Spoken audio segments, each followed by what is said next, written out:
बिस्मिल्लाहिर्रहमानिर्रहीम। अस्सलामुअलैकुम स्टूडेंट्स। हम इस्लामिक ग्रीटिंग के साथ आज अपना लेक्चर ऑलरेडी स्टार्ट कर चुके हैं और आप सब लोगों के सामने मैं हाजिर हूँ एंजाइम के लेक्चर नंबर 3 के साथ। अब इस पे हम जो चीज़ देखने वाले हैं, अंडरस्टैंड करने वाले हैं, उसके लिए हम चलते हैं डायनामिक वॉल पे।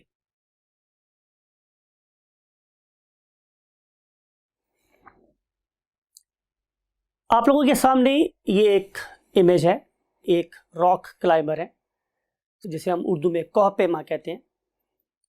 ये पहाड़ों पे चढ़ने के शौकीन अफराद अपने साथ एक मेडिसिन रखते हैं जिसे हम डायामॉक्स बोलते हैं, और डायामॉक्स के में कैप्सूल भी मिलते हैं और टैबलेट्स भी मिलती हैं। इसका एक्टिव इंग्रेडिएंट एसीटाजोलामाइड है। अब ये जो एसीटाजोलामाइड है ये इसका ताल्लुक हमारे इसी टॉपिक के साथ है, यानी कि एंजाइम के साथ। बेसिकली ये वाला केमिकल एसीटाजोलामाइड उस एंजाइम के साथ रिएक्ट करेगा कि जिसे हम कार्बोनिक एनहाइड्रेस कहते हैं। और ये कार्बोनिक एनहाइड्रेस बेसिकली हमारे रेस्पिरेटरी रेट को तेज करता है। इसका मतलब हमारे पास होगा स्टूडेंट्स कि इससे हमारी वेंटिलेशन रेट ज़्यादा होगा और हमारे बॉडी में CO2 के एक्यूमुलेट होने की मिकदार कम हो जाएगी। और जब हमारे ब्लड में CO2 के एक्यूमुलेट होने की मिकदार कम हो जाएगी तो हमें माउंटेन सिकनेस नहीं होगी। तो ये मैंने एग्जांपल दी आप लोगों को एक ऐसे एंजाइम की जिसे हम एक इंडिविजुअल एंजाइम का नाम देते हैं, लेकिन हमारी बॉडी में सिर्फ इंडिविजुअल एंजाइम्स नहीं हैं। हमारी बॉडी में बहुत से ऐसे एंजाइम हैं जो किसी न किसी साइक्लिक प्रोसेस को कंट्रोल कर रहे हैं। आप ग्रेड 9-10 में पढ़ के आए हैं, आप लोगों ने पढ़ रखा है प्रोसेस ऑफ फोटोसिंथेसिस, और आप लोगों को याद है कि फोटोसिंथेसिस में 2 रिएक्शंस थे। उनमें से एक का नाम था लाइट रिएक्शन और एक का नाम था डार्क रिएक्शन। और डार्क रिएक्शन में आपने केल्विन साइकिल का नाम सुन रखा है। तो जो केल्विन साइकिल नेम इंडिकेट कर रहा है कि यहाँ पे एक कैस्केड ऑफ रिएक्शन है जहां पे हर एक प्रोडक्ट अगले स्टेप का रिएक्टेंट साबित होती और उस स्टेप 2 का प्रोडक्ट स्टेप नंबर 3 का रिएक्टेंट साबित होती है। और इस तरीके से ये रिएक्शन चेन या जंजीर की तरह से, लड़ी की तरह से चलता रहता है, यहाँ तक कि इस रिएक्शन का आखिरी स्टेप अगले साइकिल का पहला स्टेप साबित होता है। इस किस्म की रिएक्शन को अंडरस्टैंड करने के लिए आप एक रेस को देख सकते हैं जिसे हम बोलते हैं relay race. You can see, यहाँ पे हम एक इमेज आपके लिए लगा के बैठे हुए जिसमें इंडिकेट कर रहा है कि एक एथलीट एक रॉड हैंड ओवर कर रहा है कि इसको अगले एथलीट को। जब ये वाला रॉड अगले एथलीट को मिल जाएगा तो फिर वो भागना शुरू कर देगा। तो सेम इज द केस है हमारी रेस्पिरेशन में भी। आपने ग्लाइकोलाइसिस का नाम सुन रखा है, आप लोगों ने क्रेब्स साइकिल का नाम सुन रखा है, और इन सारे रिएक्शंस के दौरान में enzymes hand over products to the next step being its reactant, right students? ऐसे साइक्लिक रिएक्शंस है या इंडिविजुअल एंजाइम के रिएक्शंस है, नेचर ने उनकी रिएक्शन को कंट्रोल करने के लिए एक मैकेनिज्म डिजाइन किया है। उस मैकेनिज्म को हम बोलते हैं फीडबैक मैकेनिज्म। स्टूडेंट्स, बात को जरा गौर से सुनिएगा। अगर ए और बी, आपको नजर आ रहा है, अगर ए और बी आपस में मिल रहे हैं और उसके मिलने से एक प्रोडक्ट बना सी, और ये जो प्रोडक्ट है ये ए और बी को मिलने में मजीद सहूलत प्रोवाइड कर रहा हो, यानी कि रिएक्शन को और तेज कर रहा हो, तो हम इसे बोलते हैं कि ये एंजाइम पॉजिटिव फीडबैक से रिएक्शन को कंट्रोल कर रहा है। अब पॉजिटिव फीडबैक को हम कैसे पहचानेंगे? बड़ा सिंपल है, बहुत सिंपल है कि increasing concentration of the product is further increasing the rate of reaction। अगर ऐसा है तो इसे बोलते हैं कि ये पॉजिटिव फीडबैक के through controlled enzymatic catalysis. On the other hand मेरे पास फीडबैक की एक दूसरी एग्जांपल भी है, उसे हम बोलते हैं नेगेटिव फीडबैक। अब नेगेटिव फीडबैक में स्टूडेंट्स क्या होगा कि अगर ए और बी आपस में मिले और उससे एक प्रोडक्ट बन गया मेरे पास डी। अब ये सी नहीं है, ये कोई और प्रोडक्ट है डी। अब हो क्या रहा है कि ये वाला प्रोडक्ट डी ए और बी को रिएक्ट करने से रोक रहा है, यानी कि जू कॉन्सेंट्रेशन ऑफ डी इंक्रीज होगी, हमारे ए और बी के रिएक्ट करने की सलाहियत भी कम हो जाएगी। इट मीन्स कि increase concentration of product is reducing the rate of reaction, उसको कम कर रही है। अगर ऐसा हुआ तो हम इसे क्या नाम देंगे? Negative feedback. इन सब चीज़ों की एप्लीकेशन और इनका रोल अपनी लाइफ में आप सोचिएगा, देखिएगा कहाँ कहाँ है। मिसाल के तौर पे कि अगर आपकी बॉडी में हीट ज़्यादा प्रोड्यूस हो रही हो तो हमारी बॉडी में रेस्पिरेशन रेट स्लो हो जाता है, इसका मतलब ये नेगेटिव फीडबैक है। और अब हम चलते हैं व्हाइट बोर्ड पर टू कंटिन्यू आवर लेक्चर। जी students, we have already done what the introduction, और इस पर्टिकुलर इंट्रोडक्शन में हम लोगों ने जिस बात पे फोकस किया वो ये बात थी, यानी कि हमारे पास किस किस किस्म के एंजाइम्स हो सकते हैं। उन एंजाइम्स में कुछ एंजाइम्स थे वो इंडिविजुअल लेवल पे काम कर रहे थे, और कुछ ऐसे एंजाइम थे जो कि साइक्लिक लेवल पर काम कर रहे थे।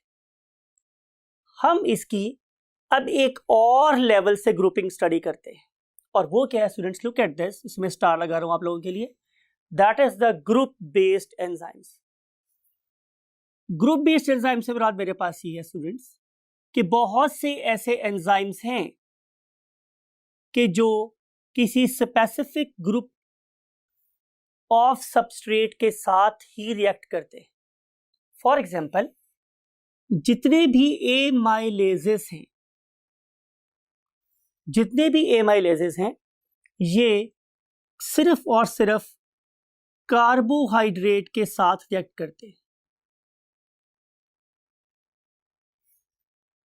राइट? और जितने भी प्रोटीएजेस हैं, ये सिर्फ और सिर्फ प्रोटीन्स की कैटालिसिस करते हैं, मींस प्रोटीन के रिएक्शंस में इन्वॉल्व होंगे। और इसके बाद आ जाते हैं हमारे पास व्हाट? लाइपेजेस। नाम इंडिकेट कर रहा है स्टूडेंट्स कि ये लिपिड्स की कैटालिसिस में इन्वॉल्व होंगे। Can you name any other group of substrates? तो you may answer for example nucleic acids. तो न्यूक्लिक एसिड्स को कैटालाइज करने के लिए क्या आएंगे हमारे पास? जाहिर है nucleases. They will combine or they will consider DNA as their और RNA as their substrate। तो यहां पे मैं वर्ड लिख रहा हूं न्यूक्लिक एसिड्स। फिर ऐसा भी हो सकता है कि हम किसी स्पेसिफिक एलिमेंट को बेस बना के रिएक्ट कर रहे हूं। For example phosphatases. तो जहां जहां भी हमारे पास फॉस्फेट प्रेजेंट होंगी, उन मॉलिक्यूल से आकर ये वाले एंजाइम्स रिएक्ट कर रहे होंगे। फिर अगर इसके अलावा देखा जाए तो हमारे पास कैटालेजेस भी हो सकते हैं। फिर इसके अलावा हमारे पास पर ऑक्सीडेजेस भी हो सकते हैं। तो ये वेरियस टाइप्स के एंजाइम हैं जो स्पेसिफिक किस्म के ग्रुप ऑफ सबस्ट्रेट से कंबाइन करते हैं, राइट स्टूडेंट्स? अगर आपने इन सारे के सारे ग्रुप ऑफ एंजाइम्स को देखा हो तो आप लोग एक चीज कॉमन फाइंड करेंगे सब में। वो क्या है स्टूडेंट्स? एजेस। इसका मतलब ये होगा कि किसी भी वर्ड के एंड पर मींस एज अ सबफिक्स, मैं वर्ड यूज कर रहा हूं व्हाट? सबफिक्स।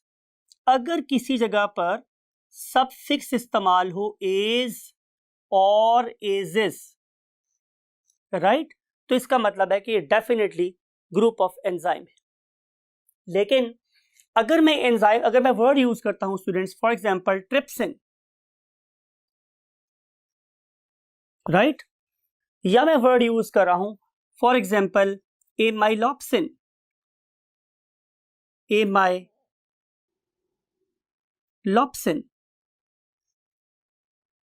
राइट, तो ये भी ऐसे एंजाइम है जो कार्बोहाइड्रेट पे एक्ट कर रहे हैं।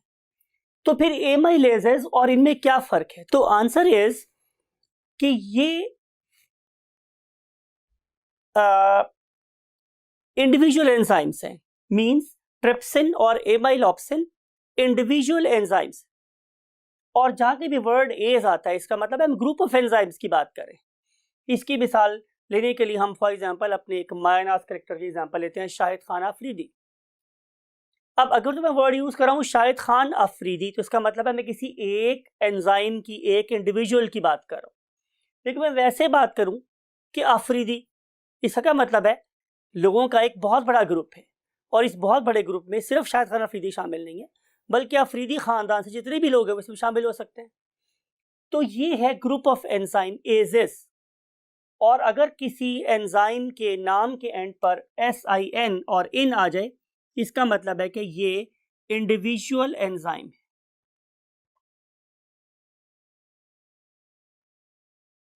आई होप कि इन चीजों को गौर से सुनने के बाद आप लोग नॉट ओनली एंजाइम्स को पहचानने के काबिल हो जाएंगे, बल्कि आपको ग्रुप ऑफ एंजाइम और इंडिविजुअल एंजाइम में फर्क भी पता चल जाएगा। अब हम चलते हैं एक बहुत ही इंपॉर्टेंट टॉपिक आप लोगों की बुक का, और उसे हम नाम देते हैं फैक्टर्स अफेक्टिंग व्हाट?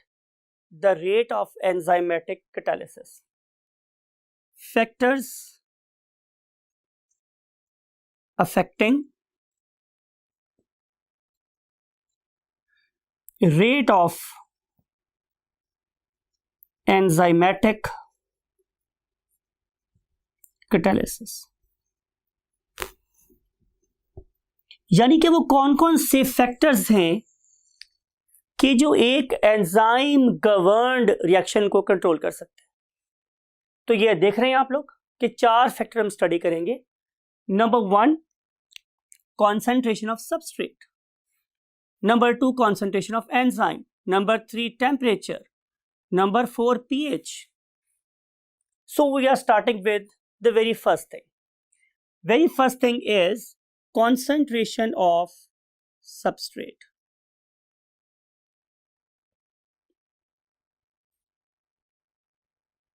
Concentration पूरा वर्ड है, और आपने देखा कि मैंने यहां पर भी CONC के बाद एक डॉट लगाया हुआ, यू कैन सी, और यहां पे भी एक डॉट लगा हुआ, जैसे मैं अब डेलिबरेटली ब्लैक प्रोमिनेंट करने के लिए लगाया है मैंने आप लोगों के लिए, कि CONC is abbreviation of concentration. So concentration of substrate से मुराद ये कि कितनी मिकदार है मेरे पास सबस्ट्रेट की। तो इसको हम एक ग्राफ से समझते हैं। वह तो ग्राफ हमने आप लोगों के लिए ड्रॉ भी करवाया हुआ है, लेकिन फिर भी आपको बताना आना चाहिए इस पर्पज के लिए से कि मैं इसे लिख रहा हूं in terms of what? Grams और मिलीग्राम्स। कॉन्सेंट्रेशन है मेरे पास मिलीग्राम्स फॉर एग्जाम्पल पर लीटर। तो यहां पे मैंने कॉन्सेंट्रेशन रखी हुई है 10, यहां पे रखी है 20, यहां पे रखी है 30, यहां पे रखी है 40, यहां पे रखी है 50 से 60 and then 70। you know along the x-axis concentration of the substrate is increasing। ठीक है स्टूडेंट्स, और इस तरफ मैंने किसको प्लेस कर दिया है? रेट ऑफ एंजाइम रिएक्शन को। Rate of enzymatic catalysis.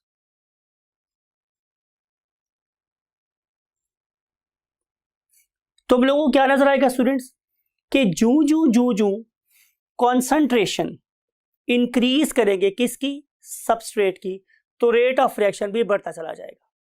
For example आप लोगों ने केमिस्ट्री में, फिजिक्स में, मैथमेटिक्स में ये सारी बातें सीख रखी हैं कि अगर हमारे पास इस तरह का ग्राफ बन रहा है जो कि इन दो एक्सिस को बिल्कुल दरमियान से बाइसेक्ट कर रहा है, तो ये इंडिकेट करेगा एक linear relation between these two factors, कि अगर मेरे पास कॉन्सेंट्रेशन 10 थी तो रेट हो गया फॉर एग्जाम्पल इतना, और अगर कॉन्सेंट्रेशन मेरे पास 20 हुई तो रेट हो गया इतना, और जब कॉन्सेंट्रेशन 30 हुई तो रेट हो गया फॉर एग्जाम्पल इतना।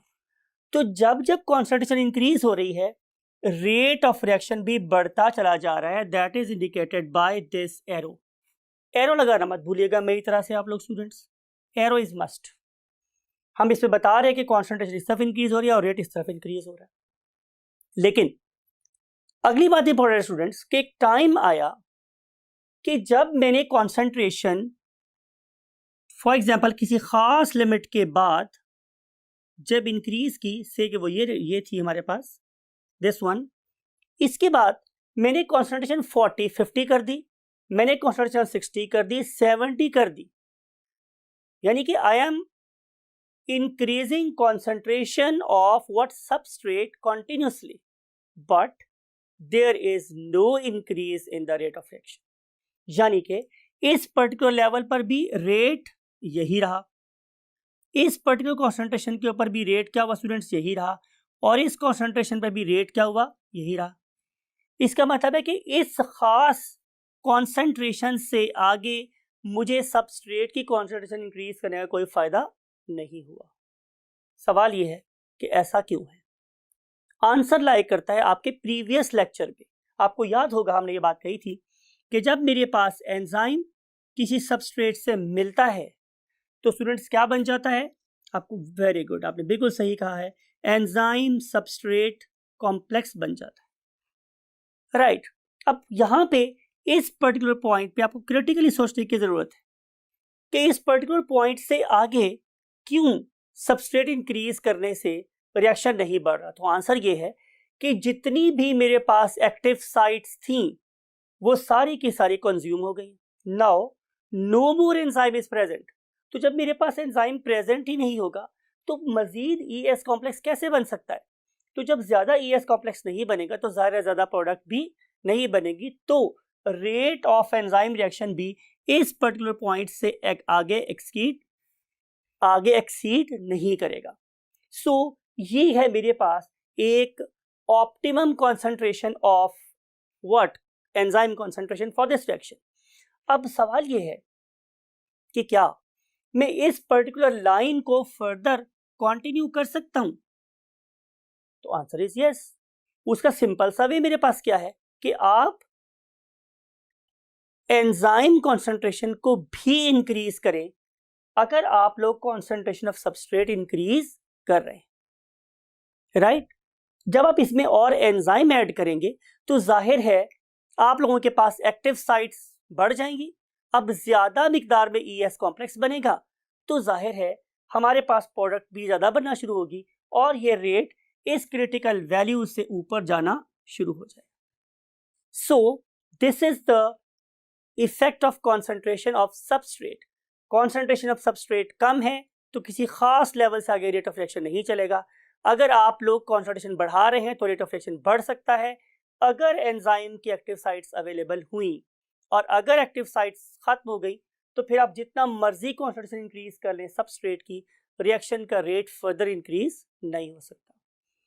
इस पूरे ग्राफ से आप लोगों के ख्याल में हमें यह भी नहीं पता चल रहा कि बिल्कुल ऐसा ही बिहेवियर मेरे एंजाइम का भी होगा।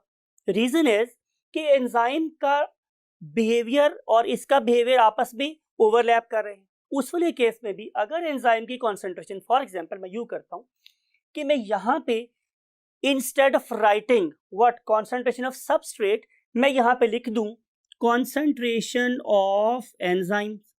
तो स्टूडेंट्स अभी यही बात होगी कि अगर मेरे पास ढेरों ढेर क्या पड़ा हुआ है सबस्ट्रेट, लेकिन उसको कैटालाइज करने के लिए जो नंबर ऑफ एंजाइम्स हैं वो बहुत थोड़े हैं, तो बात तो भी यही होगी ना कि अब भी ईएस कॉम्प्लेक्स कम बनेंगे। अगर ईएस कॉम्प्लेक्स मेरे पास लिमिटेड बन रहे हैं, कम बन रहे हैं, तो श्योरली किसी खास लेवल से ऊपर रेट ऑफ रिएक्शन नहीं जाएगा। Now if you have sufficient amount of substrate, right, and you want to further increase the rate of reaction, so you must add what, enzyme, right। अगर अब इन दोनों topics को study करने के बाद, means concentration of substrate और concentration of enzyme को study करने के बाद हम एक चीज को डिड्यूस कर सकते हैं। To have maximum rate of reaction we must provide optimum concentration of substrate and optimum concentration of what, enzyme। जब दोनों चीजें अपनी optimum concentration में होंगी तो they will give us the best yield। आपके पास सबस्ट्रेट बहुत ज्यादा है, एंजाइम कम है, yield कम आएगी। आपके पास एंजाइम ज़्यादा है, सबस्ट्रेट कम है, यील्ड कम आएगी। दोनों को ऑप्टिमाइज कर दें, यील्ड मैक्सिमम हो जाएगी, राइट। अब हम स्टडी करने जा रहे हैं topic number 3, that is called as what, effect of temperature. So we are going to study point number 3, that is effect of temperature.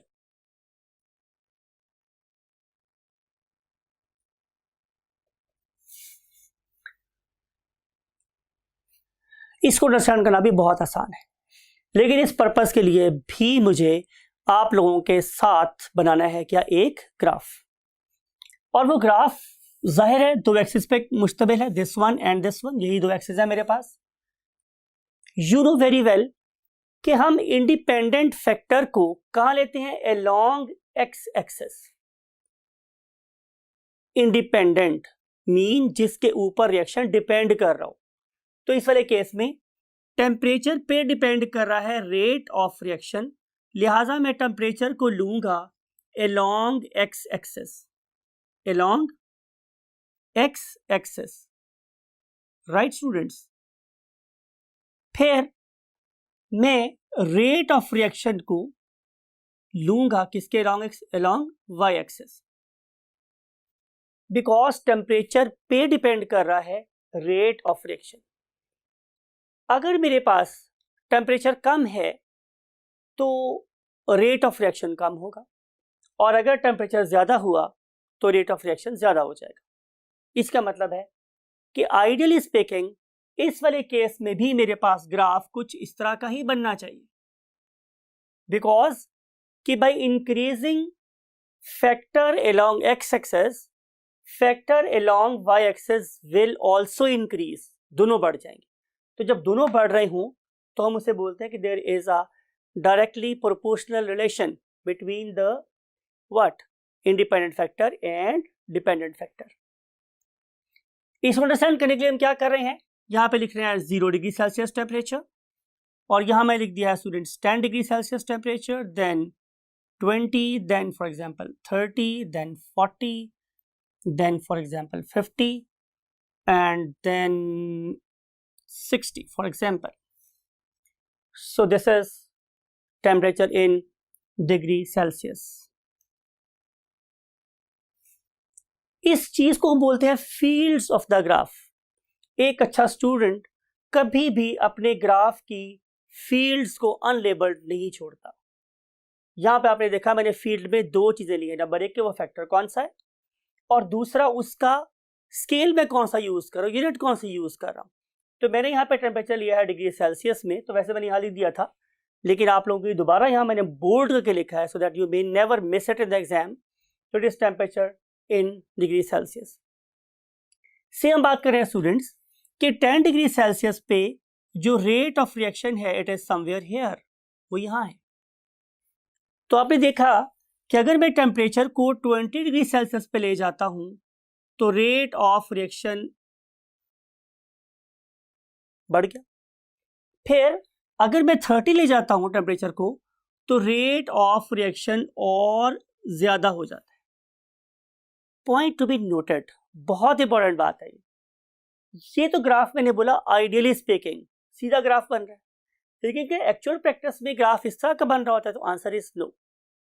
Actual practice में हमारी observation after very vigorous research क्या है कि for every 10 degree Celsius rise in temperature, for every 10 degree Celsius rise in temperature, there is a doubling of rate of reaction. Rate of reaction. चलिए हम इसको किसी product की sense में understand करते हैं। प्रोडक्ट है मेरे पास for example synthesis of glucose. I think कि आप अंडरस्टैंड कर गए होंगे कि ये बात है फोटोसिंथेसिस की। मैं फर्स्ट कर लेता हूं कि 10 डिग्री सेल्सियस पर 10 ग्राम ग्लूकोज प्रोड्यूस हो रहा है, तो 20 डिग्री सेल्सियस पे ये हो जाएगा कितना, 20 ग्राम। लेकिन आप जरा बात को गौर से देखिए, आंखें खोल के देखिएगा स्टूडेंट्स, मैं क्या कर रहा हूं कि जब मैंने टेम्परेचर 30 किया है तो क्वांटिटी अब 20 नहीं 30 नहीं प्रोड्यूस हुई, 10 का डबल था 20, तो 20 के डबल कितना होगा 40। तो ये आपने देखा कि मैंने अगर 10 डिग्री सेल्सियस टेम्परेचर इंक्रीज किया है तो अमाउंट ऑफ प्रोडक्ट क्या हो गई है, डबल। सिमिलरली अगर मैं टेम्परेचर को 40 डिग्री सेल्सियस कर देता हूं तो प्रोडक्ट प्रोड्यूस होना शुरू हो जाएगी 80 gram. So this is the meaning of this statement कि for every 10 degree Celsius rise in temperature there is a doubling of the rate of reaction. अगली बात और भी इंपॉर्टेंट है, क्या अगर मैं टेम्परेचर को 50, 60, 70, 80 के तक चला जाऊं तो क्या रेट ऑफ रिएक्शन ऐसे ही डबल होता रहेगा? तो answer is no, because excess of everything is bad, right. तो हर एंजाइम के बारे में ये भी बात सुन लो, याद रख लो कि एंजाइम के मैक्सिमम एक्टिविटी का भी खास टेम्परेचर होता है जिसे हम लोग नाम देते हैं व्हाट, ऑप्टिमम टेम्परेचर। अब आपने ऑप्टिमम टेम्परेचर की डेफिनेशन सुननी है कि एक ऐसा टेम्परेचर जिस पे कोई एंजाइम मैक्सिमम प्रोडक्ट प्रोड्यूस कर रहा है, that is called as what, optimum temperature. Temperature at which any enzyme is giving the maximum yield is called as optimum temperature. So मैं आप लोगों के लिए यहाँ पे लिख भी देता हूँ what the word optimum yield.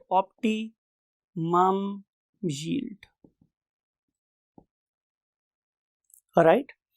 सवाल यह है कि अगर हम ऑप्टिमम टेम्परेचर से ज्यादा टेम्परेचर को करें तो क्या होता है?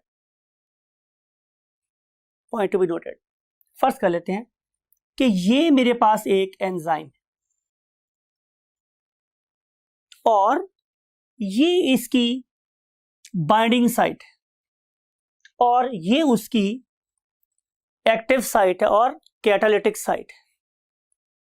ये क्या है? ये एक प्रोटीन है और प्रोटीन में क्या शामिल है? बहुत सारे अमाइनो एसिड। और ये बहुत सारे अमाइनो एसिड कैसे आपस में जुड़े हुए थे? बहुत ही वीक किस्म की फोर्सेस से, जिसमें से आप लोगों को याद है हाइड्रोफोबिक फोर्सेस थी, हाइड्रोजन फोर्सेस थी, हमारे पास कोवेलेंट फोर्सेस थी, आयनिक फोर्सेस थी। ये छोटी छोटी फोर्सेस थी जिन्होंने इस पर्टिकुलर स्ट्रक्चर को डेफिनेट 3D शेप दी हुई थी। अब होता क्या है कि जब आप इस पर्टिकुलर एंजाइम को हीट करना शुरू करते हैं बियॉन्ड, मैं वर्ड यूज कर रहा हूं बियॉन्ड व्हाट, ऑप्टिमम टेम्परेचर, तो रिजल्ट ये होता है कि इस पर्टिकुलर मॉलिक्यूल की इंट्रामोलेक्युलर फोर्सेस डिस्टर्ब हो जाती हैं। फिर जब मैं उस सब्सटेंस को दोबारा से ठंडा करता हूं तो ये ब्लाइंडली, पंजाबी कहते हैं अन्नेवा, क्या हो जाती हैं? कहीं भी मिल जाती हैं। तो जब ये दोबारा से मिलती हैं तो पहले वाली सीक्वेंस में, तरतीब में नहीं मिल रही होती, जिसकी वजह से इस एंजाइम की शक्ल डिस्टॉर्ट हो जाती है और ये अब किस पे कन्वर्ट हो गया स्टूडेंट्स? फॉर एग्जांपल इसमें कन्वर्ट हो गया। अब इस पर्टिकुलर एंजाइम के अंदर तो सबस्ट्रेट फिक्स हो सकता था, क्या इस एंजाइम के अंदर सबस्ट्रेट फिक्स हो सकता है? तो आंसर इज नो।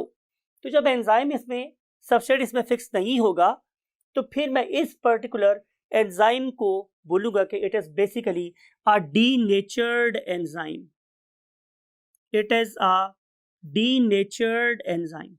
सो जो चीज हमें यहां से डिड्यूस हुई, हमने अखज की, वो है दिस वन कि at temperatures beyond optimum temperatures,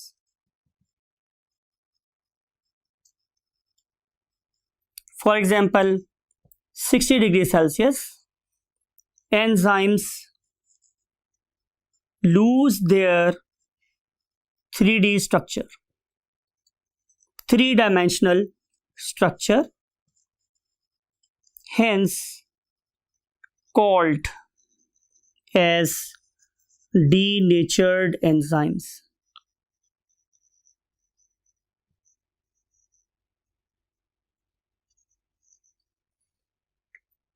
तो हमें किसी भी एंजाइम की ऑप्टिमम एफिशिएंसी लेने के लिए पहले रिसर्च करनी है, रिसर्च करने के बाद फाइंड करना है कि उस एंजाइम की ऑप्टिमम टेम्परेचर क्या है, और फिर उस पर्टिकुलर ऑप्टिमम पीएच पर हम, उस ऑप्टिमम टेम्परेचर पे हम एंजाइम को रखेंगे तो एंजाइम हमारे लिए मैक्सिमम काम करेगा।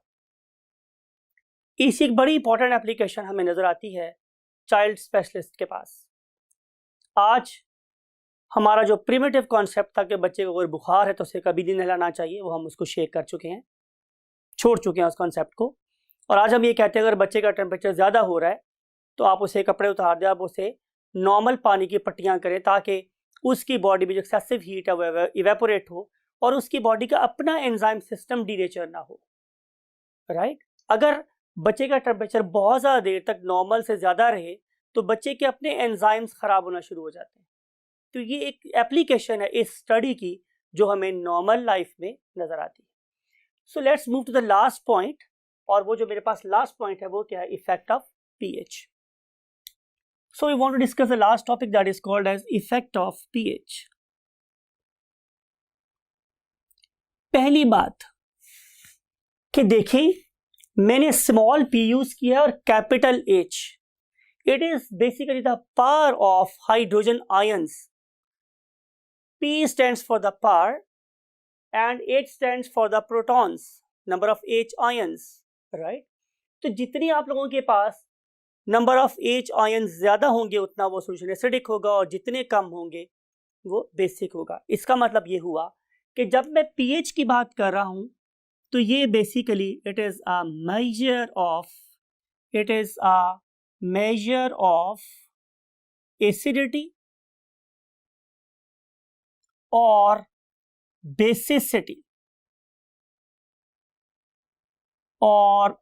Basicity of a solution, right. अब हर एंजाइम एक खास पीएच पे काम करता है। ये भी पॉइंट आपने याद रखना है कि every enzyme has an optimum pH to give maximum yield। सवाल यह है कि हम pH पे इतना फोकस क्यों कर रहे हैं, तो इसका आंसर ये है कि इसका यूजेस या एप्लीकेशन क्या है मेरे पास।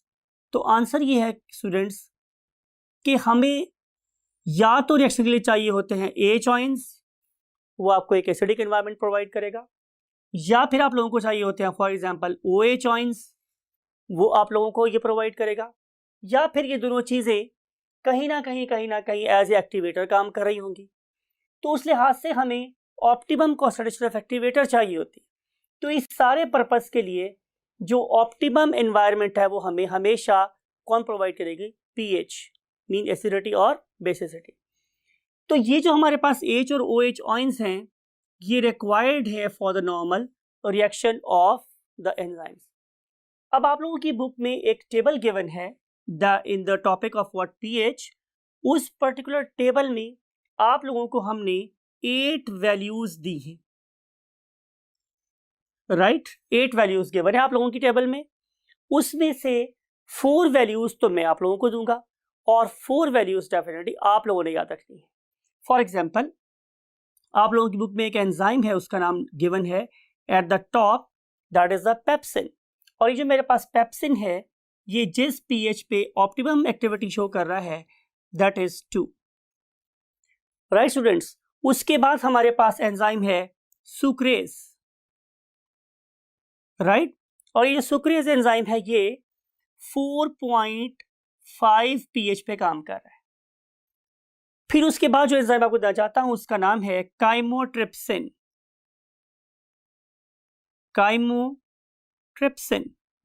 आपको नजर आ रहा होगा स्टूडेंट्स कि ये एक इंडिविजुअल एंजाइम है जो बिल्कुल 7 पीएच पे काम कर रहा है।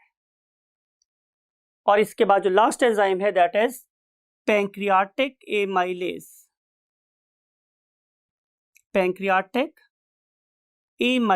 आपको मैंने याद करवाया था स्टूडेंट्स कि जब कभी टर्म आएगी मेरे पास ए, जिसका मतलब है कि ये ग्रुप ऑफ एंजाइम है और ये 9 पीएच पर काम करता है। ये वैल्यूज़ और 4 और वैल्यूज़ आप लोगों ने याद करनी है। आई होप कि आप ये सारी इंफॉर्मेशंस अपने माइंड में स्टोर कर ली होंगी, और इसके बाद हम आप लोगों से लेक्चर नंबर 2 में मिलेंगे, that is regarding nothing other than inhibitors. Take very good care of yourself. Bye bye, अल्लाह हाफिज़।